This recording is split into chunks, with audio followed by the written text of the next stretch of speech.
A vida após a morte é relatada de diversas formas, por diferentes culturas, religiões e linhas de pensamento. Mas, no sentido de ir além das crenças, fenômenos ligados à permanência do eu mesmo após o fim da atividade cerebral são investigados a fundo pela ciência há, pelo menos, 150 anos.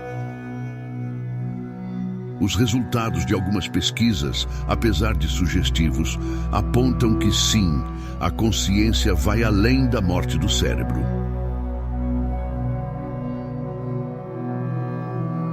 É o que explica o professor de psiquiatria Alexander Moreira Almeida, da Universidade Federal de Juiz de Fora. Um dos autores do livro Ciência da Vida Após a Morte, que revisa pesquisas feitas por cientistas de todo o mundo sobre evidências de uma das questões mais desafiadoras e difundidas ao longo dos tempos. Segundo ele, há alguns tipos de evidências ou fenômenos estudados pelos cientistas.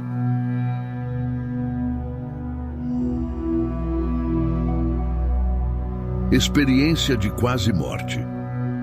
Segundo o professor Alexander Moreira Almeida, um dos casos clássicos de experiência de quase morte foi publicado na The Lancet, uma das principais revistas médicas do mundo.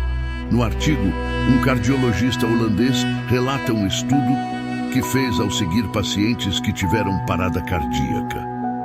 Ele descreve o caso de um paciente que já havia chegado ao hospital praticamente morto. Os médicos estavam quase desistindo de reanimá-lo, quando seu coração voltou a pulsar. O paciente ainda ficou um tempo em coma após a reanimação. Quando ele saiu do coma e foi para o quarto, ele vê o enfermeiro e fala: "Você sabe onde está a minha dentadura?" O enfermeiro olha assustado e o paciente descreve o dia em que ele teve a parada cardíaca e viu o enfermeiro colocando a dentadura dentro de um potinho na segunda gaveta. Quando eles procuram, ela realmente estava lá. Mas como ele sabia se já havia chegado ao hospital morto?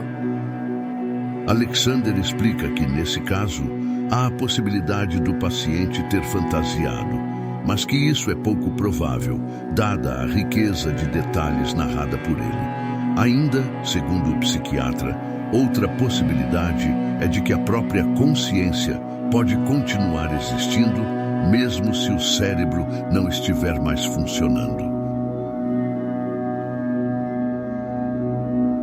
Experiência mediúnica. Um exemplo de experiência mediúnica, estudada por cientistas, foi publicada em um artigo em 2022. O professor Alexander foi um dos que analisaram o caso. Falamos com uma família em que o filho havia morrido de câncer aos 11 anos. Procuramos um médium de outra cidade para que ele fizesse o contato entre os familiares e o menino. Fizemos uma pesquisa controlada, filmamos tudo o que estava acontecendo. Ele lembra que, enquanto o médium supostamente fazia contato com o menino e escrevia a carta reproduzindo as falas dele, a criança fez uma piada com a senha da internet da família, uma informação que não teria como ter sido acessada pelo médium previamente, já que os pesquisadores monitoravam o contato dele com os familiares.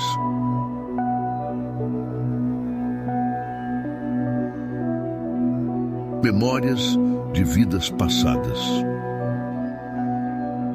O professor diz que há relatos comuns, em sua maioria de crianças de 2 a 4 anos, quando estão aprendendo a falar, que começam a descrever o que faziam em vidas passadas. Segundo ele, há mais 3.000 casos do tipo na literatura internacional. Um deles foi com uma criança do Sri Lanka. Alexander explica que uma menina de 3 anos do país asiático estava vendo televisão quando passaram imagens de um templo famoso do país. Então ela começa a falar que já morou naquela região, atrás de um rio que ficava atrás daquele templo e que ela fazia incenso. A menina falou ainda que andava de bicicleta e que um carro grande havia passado por cima dela. Achando estranho, a família decidiu investigar. foi quando descobriram que, de fato, anos atrás, havia uma loja de incenso atrás do templo e que um dos funcionários que fazia entregas de bicicleta havia morrido atropelado por um caminhão. O professor Alexander explica que, nas pesquisas, cientistas e filósofos de todo o mundo tentam investigar um problema, ainda sem solução, chamado de problema mente-cérebro.